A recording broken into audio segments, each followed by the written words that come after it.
out? Kamusta ka na? Okay, once again, this is Raymond Gerald Tabakit. Ito, gusto ko lang magbigay sa'yo ng isang idea, okay, para paano mo ginagawa tong business mo, okay, para tipong, makatulong lang din sa'yo, okay, itong mga videos sa binibigay ko sa'yo, I hope na maintindihan mo ng maigi, kasi itong mga to, this is some valuable stuff na ginagamit ko rin sa business ko na naging malaking tulong para sa akin.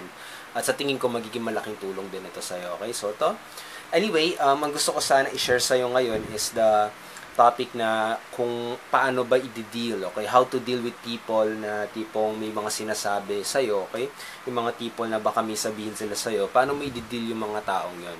Okay, actually, ang masaklap nga dito as marketers or as entrepreneurs, ito yung tipong madalas sa pumipigil sa tao, okay? Baka ito rin yung pumipigil sa'yo,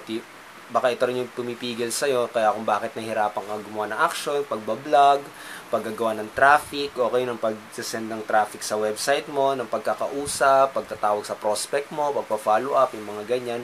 Ito kasi yung laging nasa isip ng isang tao. Kung ano ba yung iniisip ng ibang tao sa kanila, okay? So, ito na naman gusto ko ibigay sa'yo, kailangan isipin mo na maigi na dapat huwag mo i-mind yung mga taong yan, okay? Huwag mong isipin yung mga yun, okay?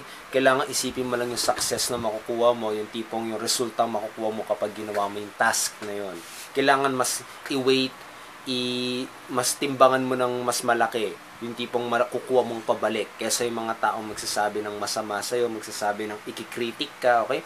Kasi alam mo, sa totoo lang, dito sa business natin, yung mga tao na tipong nagki-criticize, okay? Sila yung mga tipong mga walang ginagawa. Sila yung mga tipong mga sumuko na sa pangarap nila. Sila yung mga tipong puro tipong sila yung mga nagsasabi na tipong hindi mo kayang gawin kasi sila mismo hindi nila kinayang gawin, okay? Wala pa ako talaga nakikitang isang successful person na magsasabi na hindi mo kaya yan gawin, okay? Kaya isipin mo ng maigi, kailangan tanggapin mo ng maigi itong mga taong ito na mga nagsasabi na hindi mo kaya. Sila yung mga tipong hindi na ginawa ng paraan, hindi na gumawa ng paraan, yung mga sumuko agad. At ayaw mo naman sigurong masama doon, di ba?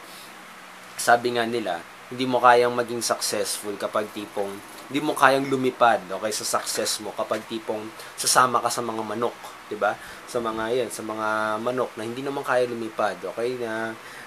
Hindi kayang lumipad. Kailangan para maipalipad mo yung success mo, kailangan sumama ka sa mga eagles, sa mga ibon na gusto magkaroon ng freedom, okay? Mga tipong naghahangad sila lumipad, okay? Hindi yung tipong yung mga manok na tipong wala lang, masaya na sila na hindi makalipad, okay? Kasi gano'n na nga daw talaga, gano'n na talaga silang ginawa, yun.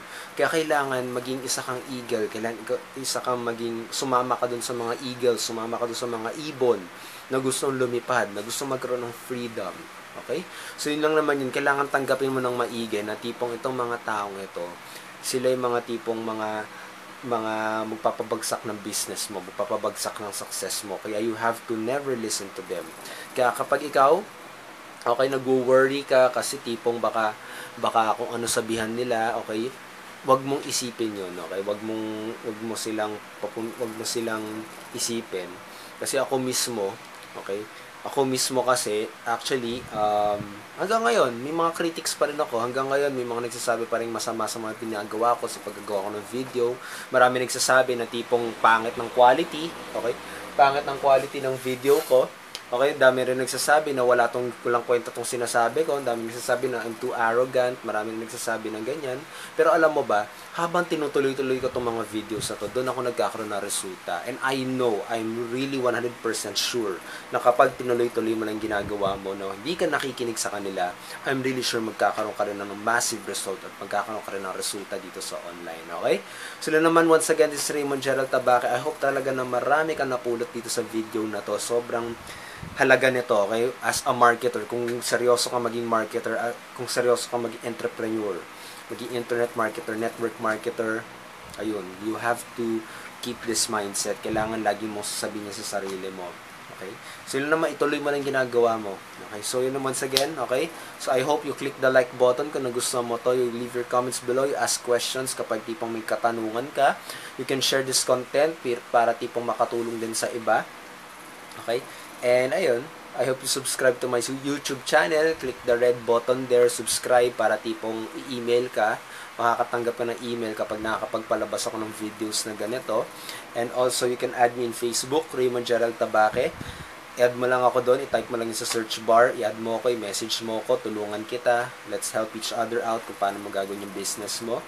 And dito nga pala sa baba ng, you can also go to my blog, www.raymondgeraldtabaque.com. And also nga pala dito sa video na to, sa baba ng sa video description na to, meron akong iniwan na link dyan. Ito yung tipong in-explain ko ng maigi kung paano ginagawa ang business ko, paano ako kumikita online, paano nagkakaroon ng resulta.